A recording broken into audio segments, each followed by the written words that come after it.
5 years ago, they buried David Cole.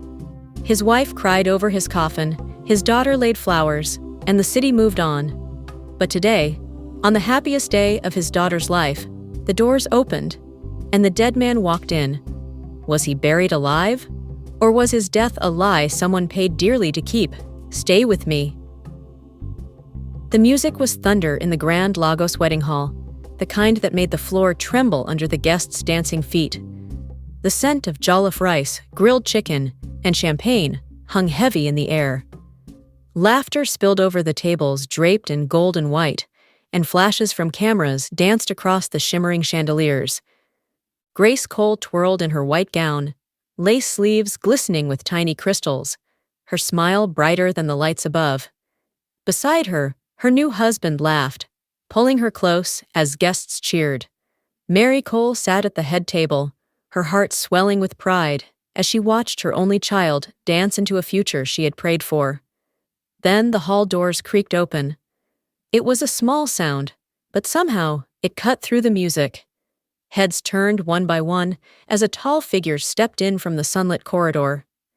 His suit was creased and dust-stained, the collar frayed. His shoes looked like they had walked through miles of dirt. And his face, half of it was drawn tight with scars. The other half still carried the shape of a man who had once been whole. His eyes, sunken, bloodshot, searched the room until they landed on Grace. He froze. She froze. The air in the hall shifted. Conversations dropped to whispers. A phone slipped from someone's hand and clattered to the floor. Mary's hand trembled on her wineglass.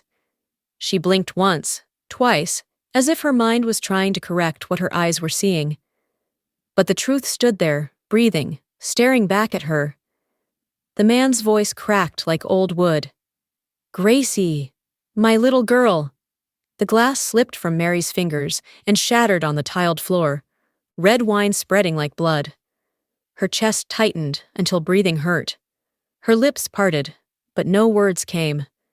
Because the man standing at the back of the hall, the man who could not be here, was David Cole, her husband, the same David she had buried 5 years ago. The room seemed to tilt. Somewhere in the distance, the band's instruments faltered into silence, the notes dying mid-air. All eyes were on him, the stranger who was not a stranger. Grace's fingers went cold around her bouquet. She stared at the gaunt man in the doorway, her heartbeat pounding in her ears. Her mind screamed that this was impossible, yet her soul whispered the truth she didn't want to hear.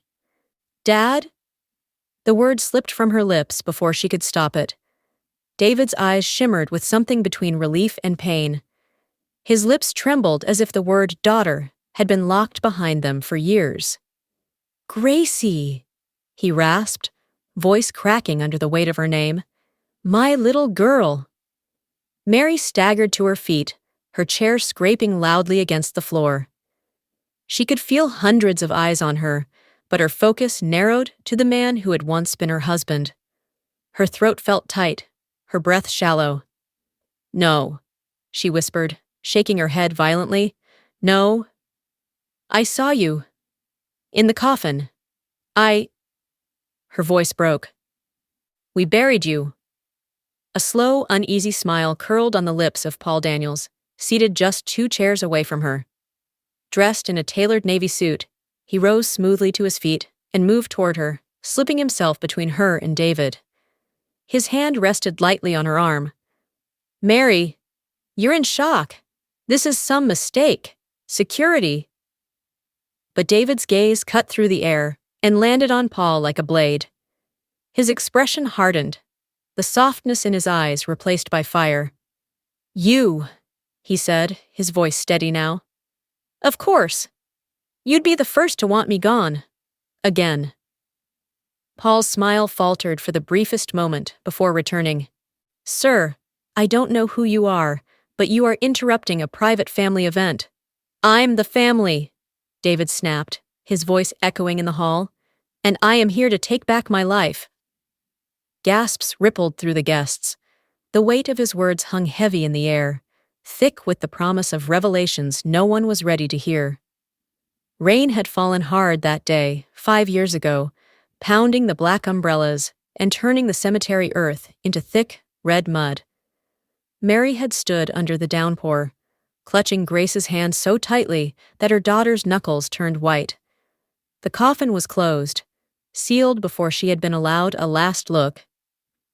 They said it was better this way, Mary remembered. They said the body was unrecognizable. Grace had cried quietly, refusing to throw soil into the grave like the others. Paul had stood beside them, his arm around Mary's shoulder, his voice low and soothing, telling her to be strong. But David remembered that day differently.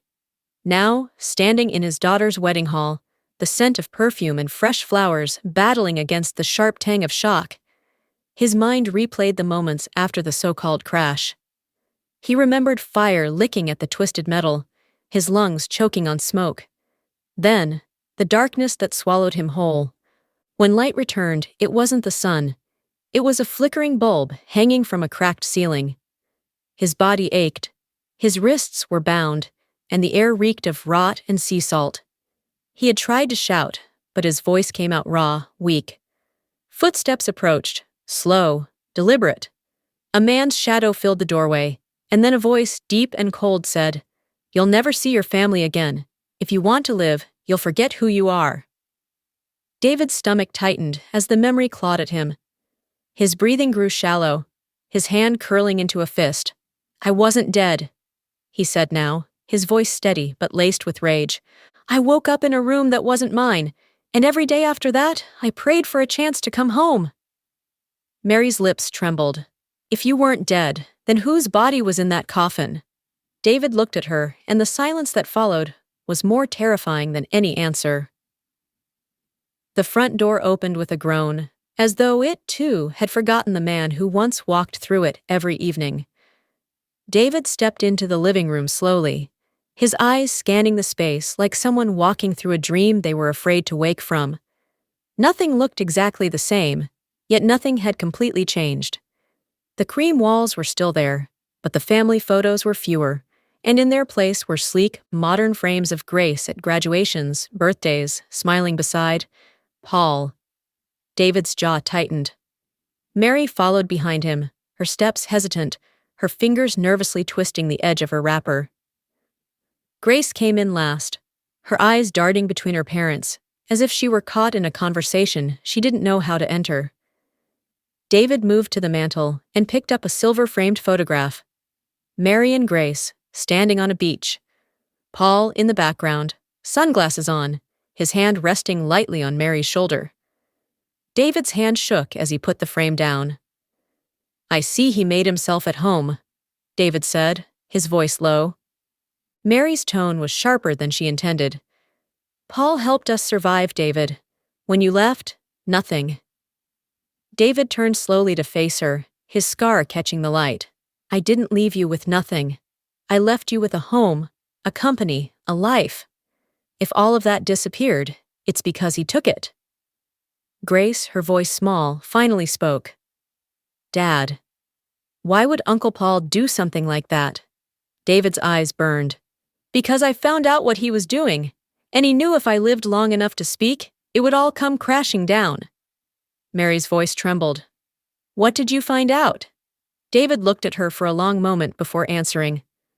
"Proof that Paul Daniels was laundering money through my company, millions, and I told him I was going to the police the night of my accident."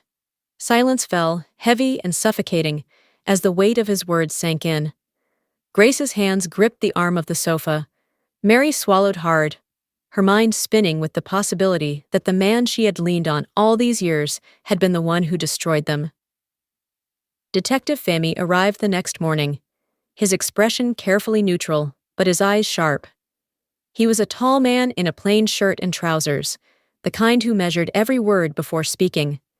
Still, even he couldn't hide the flicker of disbelief when he looked at David. "I closed your case 5 years ago," Femi said slowly, setting his worn leather notebook on the coffee table. "We had a body. We had eyewitnesses to the crash." David sat forward, elbows on his knees, his voice steady but hard. "The crash was staged. I was drugged before it happened. When I woke up, I was in a concrete room near the coast. I could smell the ocean. And something rotting. Grace's skin prickled at the calmness in his tone. They fed me just enough to keep me alive, David continued. When I tried to escape, they beat me until I couldn't walk. I heard voices, different men, but one voice was always the same, a man giving orders. I never saw his face clearly, but I knew his voice. I'd worked with him for years. Paul Daniels, Femi said quietly, watching David's reaction. David nodded once. He needed me alive because I had something, proof that could ruin him. I refused to give it, so he made the world believe I was dead. Mary's fingers twisted in her lap. What proof? David's eyes moved from Mary to Grace, lingering on his daughter. He's been laundering money for years, using my company as the front. Millions of naira, maybe dollars, and if it ever came to light, he'd lose everything, so he made sure I vanished. Grace felt a knot form in her stomach. The man who had paid her tuition, who had walked her down half the aisle when her father was gone, now sounded like a stranger. Femi closed his notebook slowly. If what you're saying is true, Mr. Cole, then this is no longer just a family matter. This is criminal. David's voice hardened. Then you'd better move fast, detective, because Paul Daniels will not wait quietly for me to speak. Grace couldn't sleep that night. She lay in bed staring at the ceiling, her wedding gown folded neatly in the corner, like a memory she no longer recognized. Her father's voice kept replaying in her mind, colliding with Paul's years of kindness and support. David's version of Paul painted him as a monster. But the Paul she knew had paid her school fees, attended her graduation, and called her my daughter, in a tone so warm it felt genuine. By morning, she decided she couldn't carry the weight of suspicion any longer. She needed to hear from Paul himself. His office in Victoria Island was just as she remembered. Glass walls, sleek furniture, the faint scent of expensive cologne hanging in the air. Paul sat behind his polished desk, scrolling on his phone. When he saw her, his lips curled into a practiced smile. Grace, he said warmly, rising to pull her into a hug. How's my favorite bride? She stiffened slightly, but let him hold her for a moment before stepping back. Uncle Paul, I need to ask you something. He gestured for her to sit, his gold watch catching the sunlight. Anything. Her fingers twisted the hem of her dress. My father says you were the one who made him disappear, that you staged the crash, that you... Paul's smile froze. His gaze sharpened, though his voice remained calm. Grace, you've just been through a shock. Your father has been gone for years. God knows what's happened to him. Trauma can twist memories, make a man believe lies.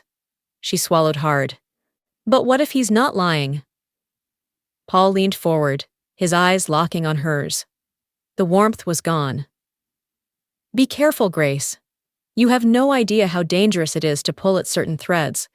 Some things are better left buried. Her breath caught. There was a weight behind his words, a warning, maybe even a threat. She stood, suddenly feeling smaller in the large office. As she walked out, the voice in her head whispered what she didn't want to admit. My father might be telling the truth. 2 days later, the house was quieter than usual. Mary was in the kitchen boiling water for tea. Grace sat on the couch flipping through a photo album with shaky hands.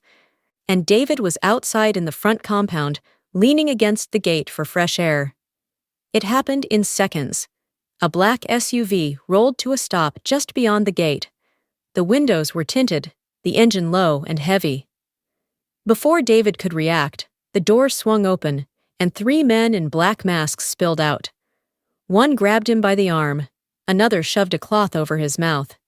His muffled shout barely made it to the front door. Mary heard the struggle first. David? She rushed outside, but by then the SUV was already speeding away, tires screeching against the asphalt. No! Her scream tore through the neighborhood, pulling people from their houses. Grace stumbled to the gate, her vision blurring with panic. Aunt Rebecca appeared from next door, her headscarf half tied. She grabbed Mary by the shoulders, shaking her. "I told you! That man will kill David before he lets the truth out." The security guard from 2 houses down ran over, his breathless voice mixing with the murmurs of curious neighbors. "Madam, they moved fast. No plate numbers." Grace's knees buckled. She clung to the gate, her chest tightening as she imagined her father back in that dark room, bound and beaten. That night, the street was silent. Even the usual hum of Lagos traffic seemed far away. Mary sat in the living room, her hands wrapped around a cold mug she had forgotten to drink from. The sound of paper sliding under the front door made her heart jolt. She rushed forward and picked up an envelope, plain, unmarked. Inside was a single photograph. David, bound to a chair, a strip of cloth tied across his mouth, his eyes wild with fear. There was a note scrawled in rough handwriting beneath the picture. "This time, he stays buried." Mary's breath caught, and the paper slipped from her trembling hands. Grace didn't sleep that night. The image of her father tied to that chair burned behind her eyes. Every blink replayed the terror in his face. Every second that passed felt like another step closer to losing him forever. She knew Paul was behind it. The warning in his voice during their last conversation wasn't just a bluff, it was a promise. And if she waited for the police to move at their own pace, David would vanish again, this time for good. At dawn, she dressed quietly, slipping on sneakers and tying her hair back. She told her mother she was going to get milk, but her heart was pounding with something far heavier. She drove straight to Paul's office, the building still dark and empty. The security guard, an old man with sleepy eyes, barely looked up as she walked past, claiming she had forgotten something yesterday. Inside, Paul's office smelled faintly of leather and cologne.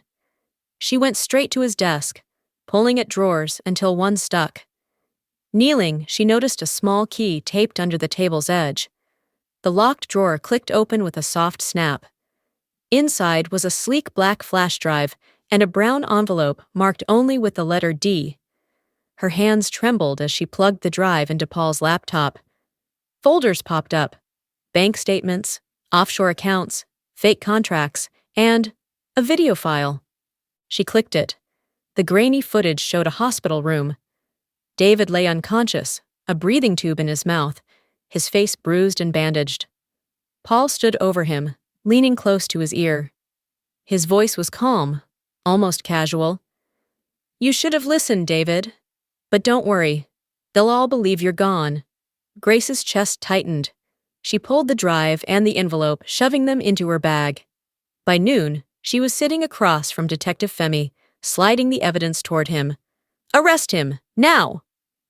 That evening, Paul Daniels was escorted out of a wedding hall where he was attending another event, handcuffed, his smirk gone. 3 days later, David walked back into his home, not as a ghost, not as a man running from shadows, but as a father and husband returned. The scars on his face told a story of pain, but the arms wrapped around him told a story of love that even death, or the illusion of it, couldn't break. And somewhere in the city, people whispered about the man who came back from the grave and the secrets his return unearthed. The end. Now you've heard David Cole's story, his return from the grave, the secrets that almost stayed buried forever. But here's my question for you. If someone you buried walked back into your life, would you welcome them? Or fear them? And who do you think is most guilty in this story? Tell me in the comments. I'm reading every single one. And please don't forget to like, share, and subscribe to my channel. Turn on your notifications, because the next story might just be darker than this one. See you next time. Thanks for watching.